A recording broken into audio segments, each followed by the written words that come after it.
যখন তারা 2 রাকাত ঈদুল ফিতরের নামাজ আদায় করে, ইমামের খুতবা যখন তারা শুনে, ইমামের বিদায়ের পরে যখন তারা বিদায় নিয়ে যাবে, যখন তারা ঈদগাহের গেট দিয়ে বের হয়ে যাবে, বিশ্বনবী বলেন তখন ফেরেশতারা ফাইনালি তাদের সাথে মুসাফা করেন, করমর্দন করে বলেন, ও আল্লাহর মেহমান বৃন্দ, অবশুরু বিল মাগফিরাহ, ক্ষমার সংবাদ নিয়ে তোমরা বাসায় ফিরে যাও। সুবহানাল্লাহ। ক্ষমার সংবাদ নিয়ে তোমরা আজকে বাসায় ফেরত যাও। কষ্ট করেছ, দীর্ঘ একটা মাস সিয়াম সাধনা করেছ, এই দিবসে আবার আল্লাহ তাআলা তোমাদেরকে প্রতিদান দিবেন। এই কারণে দিবসটিকে আল্লাহর হাবিব নিজে নামকরণ করেছেন ইয়াউমুল জাযা, প্রতিদান দিবস। তাহলে আজকের দিবসটা হলো প্রতিদান দিন। প্রতিদান তারাই পাবেন যারা দীর্ঘ একটি মাস কষ্ট করেছে, সিয়াম সাধনা করেছে। বিশ্বনবী বলেন তাদের জন্যই আজকের হলো প্রতিদান। আজকের দিবসে আমরা অনেকে নতুন নতুন পোশাক পরেছি, নতুন নতুন ড্রেস পরিধান করে ঈদগাহে এসেছি। বিশ্বনবীর সাহাবারা বলেন মূলত এটি ঈদের হক নয়, ঈদের হক হলো ওইটি যদি সে ক্ষমা পেয়ে যেতে পারে। সুবহানাল্লাহ। আজকের দিবসও রমজানে যে লোকটি ক্ষমা পায় নাই, আজকের দিবসও যদি কেউ ক্ষমা প্রাপ্ত হয়ে যেতে পারে, এটা হলো তার জিয়াফত। আরবিতে বলে জিয়াফত। মানুষ মারা গেলে আগে জিয়াফত করত। হ্যাঁ, জিয়াফত মানে হলো হসপিটালিটি, তাকে মেহমানদারি করানো, আতিথেয়তা করানো তাকে। فقد قال الله تعالى في كلامه المجيد وفي فرقانه الحميد أعوذ بالله من الشيطان الرجيم بسم الله الرحمن الرحيم قل بفضل الله وبرحمته فبذلك فليفرحوا هو خير مما يجمعون صدق الله العظيم وصدق رسوله النبي الكريم ونحن على ذلك من الشاهدين الشاكرين والحمد لله رب العالمين إن الله وملائكته يصلون على النبي يا أيها الذين آمنوا صلوا عليه وسلموا تسليما اللهم صل على مولانا محمد وعلى آل سيدنا مولانا محمد اللهم صل على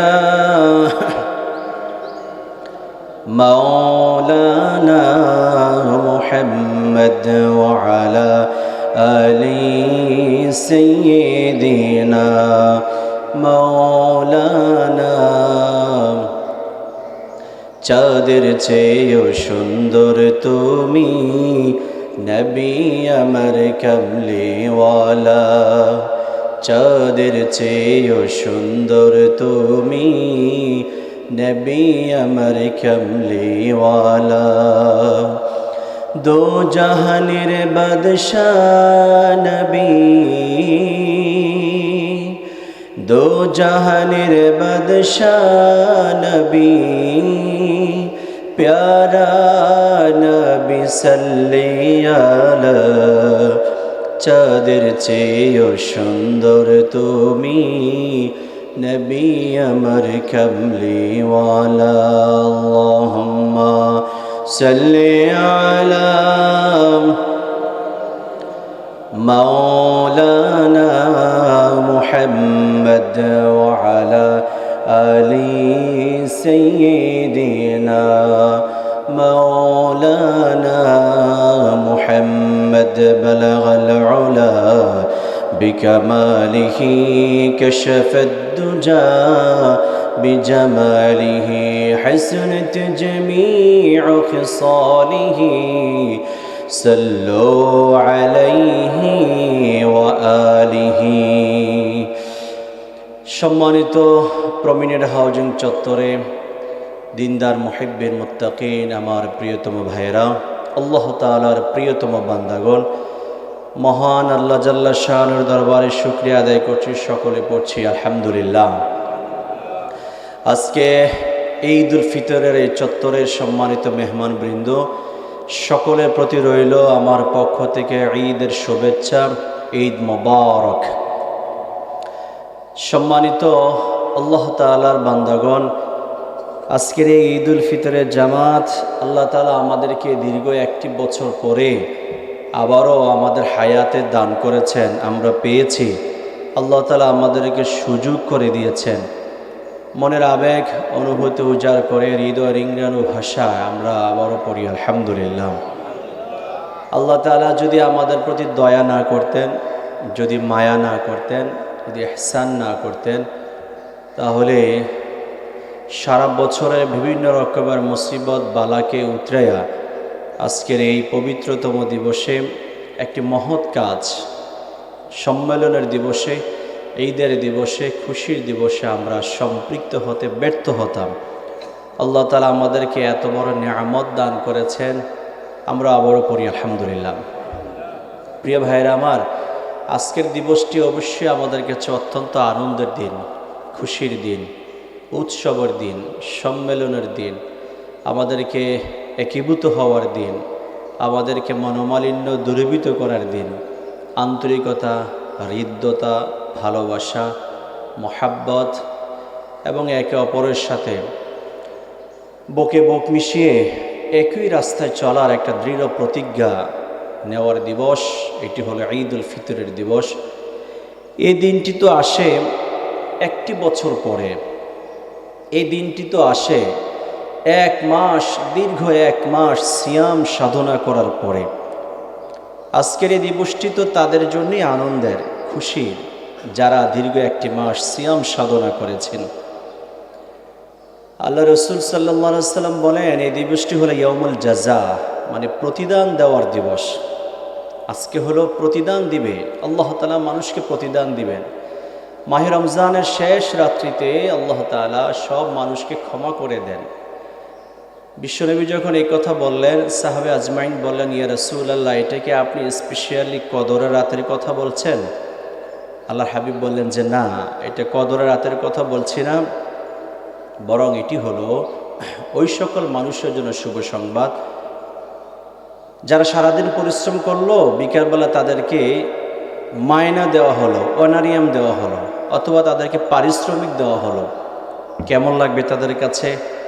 সাহাবারা বললেন যে হুজুর, এটা তো অনেক খুশির সংবাদ, আনন্দের সংবাদ, এবং তার সকল দুঃখ কষ্টগুলি তো গুছে যাবে। আল্লাহর হাবিব বললেন, মাহে রমজানের শেষ রাত্রিতে যারা দীর্ঘ সিয়াম সাধনা পালন করেছেন, আমার আল্লাহ তাআলা শেষ রাত্রিতে তাদেরকে ওই শ্রমিকের মতো পারিশ্রমিক দেন। এভাবে আল্লাহ তাআলা তাকে ক্ষমা করে দেন। সুবহানাল্লাহ। এইভাবে ক্ষমাপ্রাপ্ত হয়ে যারা এই দিবসে আসবে, আল্লাহর হাবিব সাল্লাল্লাহু আলাইহি ওয়াসাল্লাম বলেন, তাদের জন্য আজকে দিবসটা ইয়াউমুল জাযা। জাযা মানে হলো প্রতিদান, পুরস্কার, হাদিয়া। আল্লাহ তাআলা এই দিবসে মানুষকে পুরস্কার দেন, হাদিয়া দেন। বিশ্বনবী বললেন, ইয়া রাসূলুল্লাহ, বিশ্বনবীকে বলা হলো, সাহাবে আজমাইন বললেন, ইয়া রাসূলুল্লাহ, কেমনে আজকের দিবসে মানুষকে প্রতিদান দেওয়া হয়, একটু খুলে বলেন। আল্লাহ রসুল সাল্লাল্লাহু আলাইহি ওয়াসাল্লাম বললেন, যখন মানুষ ঈদের দিবসে সকালবেলা যখন ঈদগাহে দলে দলে জামাতের সাথে একাকী হয়েও যারা ঈদগাহের গেট দিয়ে যারা ঈদগাহে প্রবেশ করবে, ফেরেশতারা গেটের মধ্যে দাঁড়াইয়া সব রোজাদার মানুষকে ঈদগাহে যখন আসে তাদের সাথে মুসাফা করে তাদেরকে সুস্বাগতম জানায়া ঈদগাহে প্রবেশ করার শুভ সংবাদ দান করে। ফেরেশতারা গেটে দাঁড়ানো, মানুষ যখন ঢুকে রোজাদার, ফেরেশতারা তাদের সাথে মুসাফা করেন, করমর্দন করেন এবং আহলান সাহলান মারহাবা তাদেরকে এইভাবে কনগ্রাচুলেশন জানিয়ে ঈদগাহে প্রবেশ করতে তাদেরকে অনুরোধ করা হয়। যখন তারা 2 রাকাত ঈদুল ফিতরের নামাজ আদায় করে, ইমামের খুতবা যখন তারা শুনে, ইমামের বিদায়ের পরে যখন তারা বিদায় নিয়ে যাবে, যখন তারা ঈদগাহের গেট দিয়ে বের হয়ে যাবে, বিশ্বনবী বলেন তখন ফেরেশতারা ফাইনালি তাদের সাথে মুসাফা করেন, করমর্দন করে বলেন, ও আল্লাহর মেহমান বৃন্দ, অবশুরু বিল মাগফিরা, ক্ষমার সংবাদ নিয়ে তোমরা বাসায় ফিরে যাও। সুবহানাল্লাহ, ক্ষমার সংবাদ নিয়ে তোমরা আজকে বাসায় ফেরত যাও। কষ্ট করেছ, দীর্ঘ একটা মাস সিয়াম সাধনা করেছ, এই দিবসে আবার আল্লাহ তাআলা তোমাদেরকে প্রতিদান দিবেন। এই কারণে দিবসটিকে আল্লাহর হাবিব নিজে নামকরণ করেছেন ইয়াউমুল জাযা, প্রতিদান দিবস। তাহলে আজকের দিবসটা হলো প্রতিদান দিন। প্রতিদান তারাই পাবেন যারা দীর্ঘ একটি মাস কষ্ট করেছে, সিয়াম সাধনা করেছে। বিশ্বনবী বলেন তাদের জন্যই আজকের হলো প্রতিদান। আজকের দিবসে আমরা অনেকে নতুন নতুন পোশাক পরেছি, নতুন নতুন ড্রেস পরিধান করে ঈদগাহে এসেছি। বিশ্বনবীর সাহাবারা বলেন মূলত এটি ঈদের হক নয়, ঈদের হক হলো ওইটি যদি সে ক্ষমা পেয়ে যেতে পারে। সুবহানাল্লাহ, আজকের দিবসও রমজানে যে লোকটি ক্ষমা পায় নাই, আজকের দিবসও যদি কেউ ক্ষমা প্রাপ্ত হয়ে যেতে পারে, এটা হলো তার জিয়াফত। আরবিতে বলে জিয়াফত, মানুষ মারা গেলে আগে জিয়াফত করতো। হ্যাঁ, জিয়াফত মানে হলো হসপিটালিটি, তাকে মেহমানদারি করানো, আতিথেয়তা করানো তাকে। আমার আল্লাহ এই দিবসটাকে রোজাদারের জন্য আতিথেয়তার দিবস হিসাবে কবুল করে নিয়েছেন। সুবহানাল্লাহ বলবেন না? আমার আল্লাহ তাআলা এই দিবসটাকে রোজাদারদের জন্য মেহমানদারি দিবস হিসেবে আখ্যায়িত করেছেন। চিন্তা করে দেখি কে মেহমানদারি পাওয়ার যোগ্যতা রাখি, একটু নিজেকে ভাবা দরকার। রমজান মাসে কি আমি ঠিকমতো রোজা রেখেছিলাম? আমি কি আল্লাহর হকগুলি ঠিকমতো বাস্তবায়ন করেছিলাম? প্রশিক্ষণের মাস হিসেবে আল্লাহ তাআলা আমাকে রমজান দিয়েছিলেন, কি প্রশিক্ষণ নিতে পারলাম? আমি কি সুন্নতের প্রশিক্ষণ নিতে পেরেছি?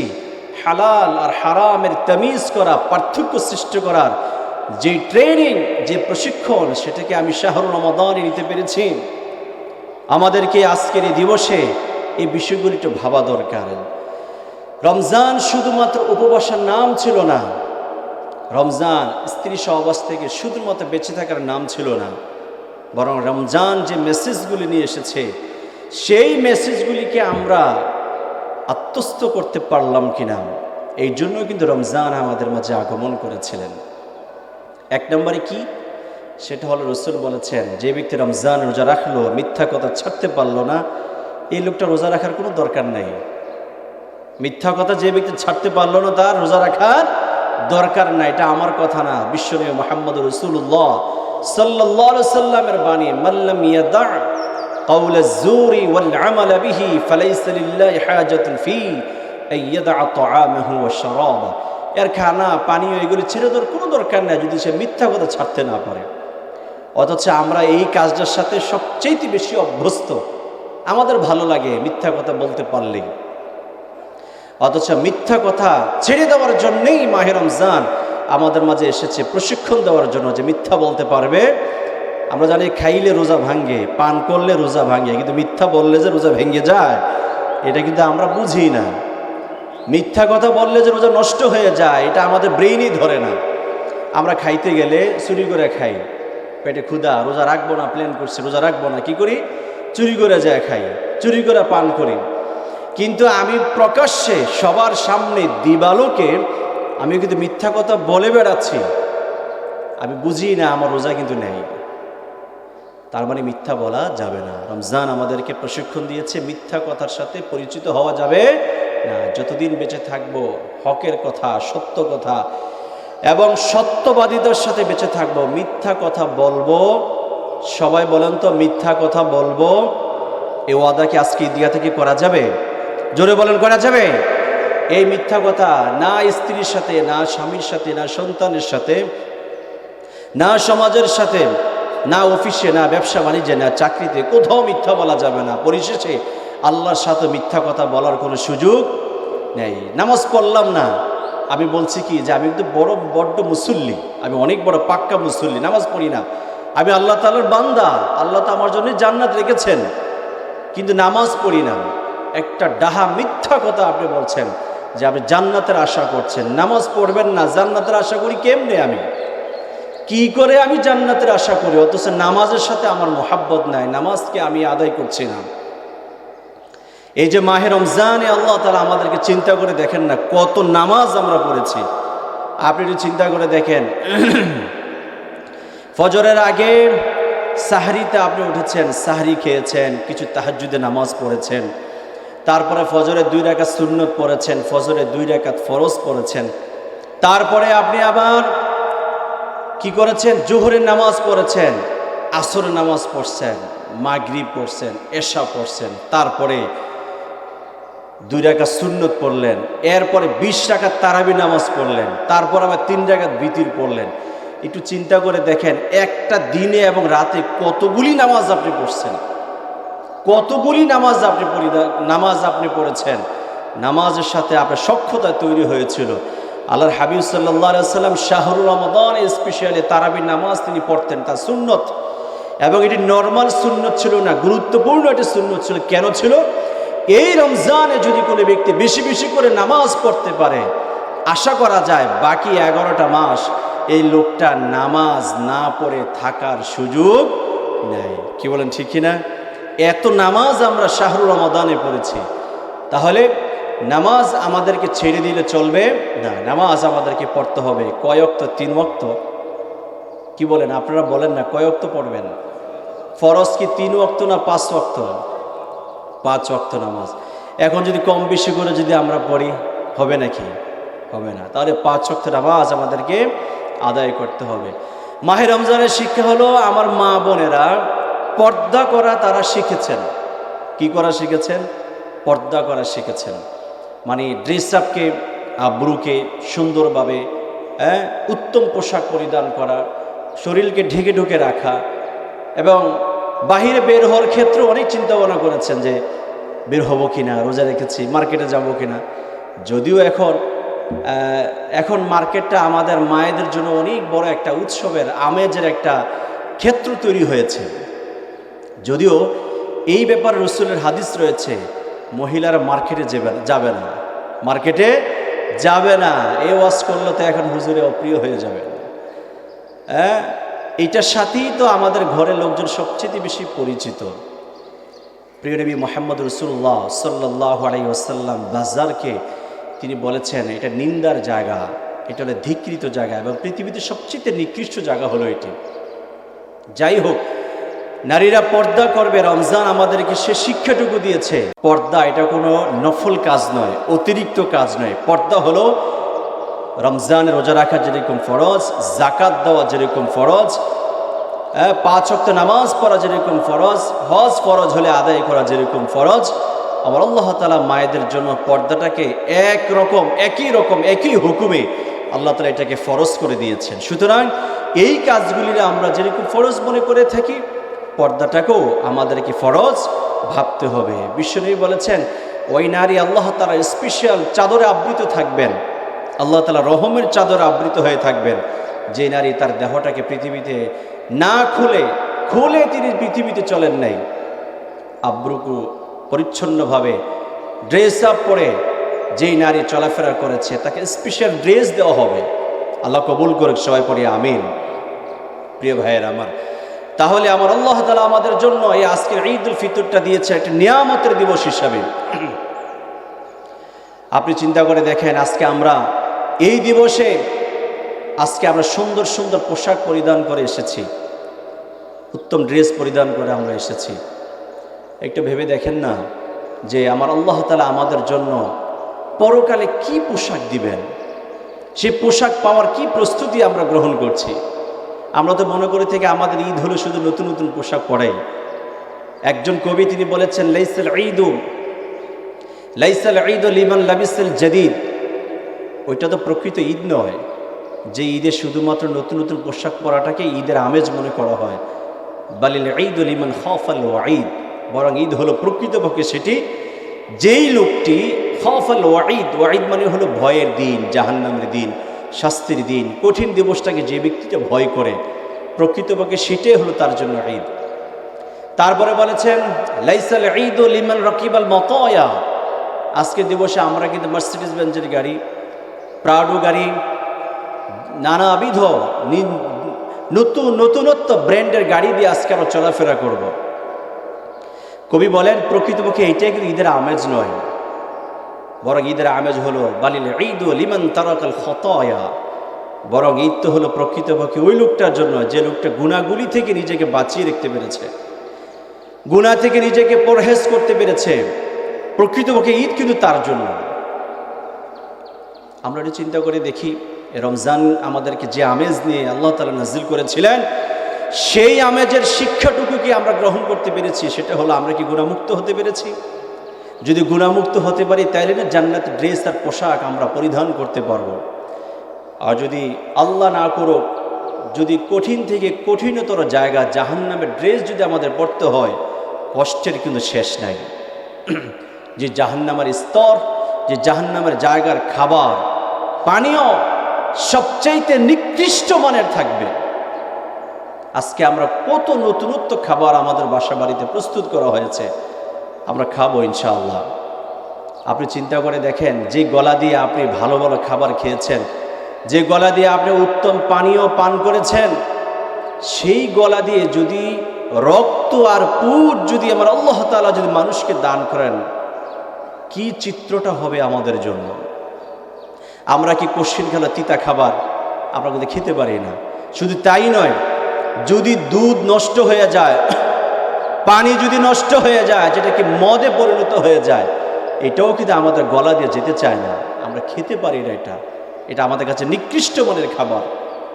জাহান্নামীদেরকে আমার আল্লাহ তাআলা তো সে পানীয়ের ব্যবস্থা করবেন, বুক ফেটে চৌচির হয়ে যাবে, গলা শুকিয়ে আসবে, তারা খাবার চাবে, তখন তাদের সামনে যেটা পানীয় পাবে সেটাই তারা খাবে।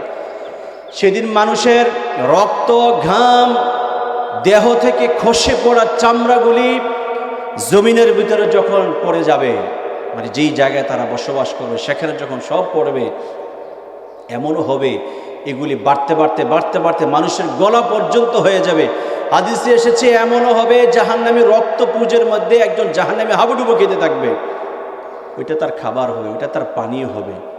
আল্লাহ রাসূল বলেন, এটা যদি জাহান্নামীদের খাদ্য হয়ে থাকে, তোমরা পৃথিবীতে উত্তম পানীয় তোমরা খাও, এটা যদি তোমাদের খাবার হয়, কি অবস্থাটা হবে আমার উম্মতের জন্য। আল্লাহ রাসূল এই আফসোসটুকু তিনি দোয়ায় মুনাজাতে সাহাবাদের সামনে তিনি করতেন। তা আমরা কি আমাদের সেই লক্ষ্যে চলতে পেরেছি? যেই লক্ষ্যে চললে এই বিরূপ সিচুয়েশন আমাদেরকে মুখোমুখি হতে হবে না। আল্লাহ কবুল করুক, সবাই পড়ি আমিন। জাক্কুম ফল দিবে, জাক্কুম। কত রকমের ফল আমরা খাই, এই জাক্কুম ফলের এত মারাত্মক খাবার হবে এটি। এক নম্বরে জাক্কুম ফলের গুণাগুণ হলো, জাক্কুম ফলের ভিতরে থাকবে কাঁটা, পেটে ক্ষুধা লাগবে, প্রচণ্ড রকমের ক্ষুধা লাগবে, আপনার খেতে ইচ্ছা হবে, যা সামনে পাবেন সেটাই আপনাকে খেতে হবে, সেটাই আপনার খাইতে ইচ্ছা হবে। কাঁটাযুক্ত খাবার দেওয়া হবে, আপনার গলা দিয়ে খাবার যেতে চাবে না, নামবে না, পেটের ভিতরে যাবে না। বিষ্ণু বলেন জাক্কুম ফল এত বিশাল, এত তিক্ত খাবার হবে যে জাক্কুম ফলের 100 ভাগের 1 ভাগ খাবার যদি আমার আল্লাহ তাআলা পৃথিবীর সুস্বাদু খাবারের সাথে যদি মিশিয়ে দিতেন, তাহলে পৃথিবীর সব খাবারগুলি পাংশা হয়ে যেত। কোনো খাবার মানুষের কাছে স্বাদ লাগতো না, এগুলি বিষাদ লাগতো মানুষের কাছে। সেই খাবার হবে বেনামাজিদের জন্য, সেই খাবার হবে বেরোজগারদের জন্য, সেই খাবার হবে দিন বিরোধী কর্মকাণ্ডের সাথে সম্পৃক্ত যারা থাকবে তাদের জন্য।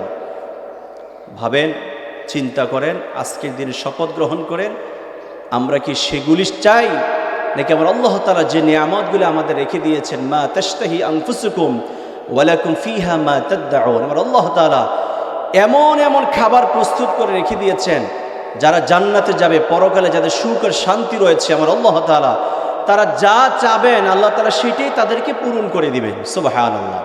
মা তাশতাহি আনফুসুকুম ওয়া লাকুম ফিহা মা তাদউন, যা চাবেন সেটাই পাবেন। কারা পাবে? যারা তাকওয়া অবলম্বন করতে পেরেছে শাহরুর রমাদান থেকে, মাহে রমাদান থেকে যারা খোদা বিরুদ্ধে শিক্ষা গ্রহণ করতে পেরেছে। কিন্তু বড় আফসোস, আমরা মাহে রমাদান পেয়েছি, তাকওয়া অর্জন করার জন্য আল্লাহ আমাদেরকে দিয়েছেন, কিন্তু দেখা যায় মাহে রমজানে আমরা কি সুন্দর ভালোভাবে মাহে রমজান কাটিয়েছি। 5 ওয়াক্ত নামাজ জামাতের সাথে পড়েছি, তারাবির নামাজ ছুটে যায় নাই, দান সদকা কোনো অংশে কম করি নাই, জাকাতও আলহামদুলিল্লাহ দিয়েছি, সব ভালো কাজে ভালোভাবে করেছি।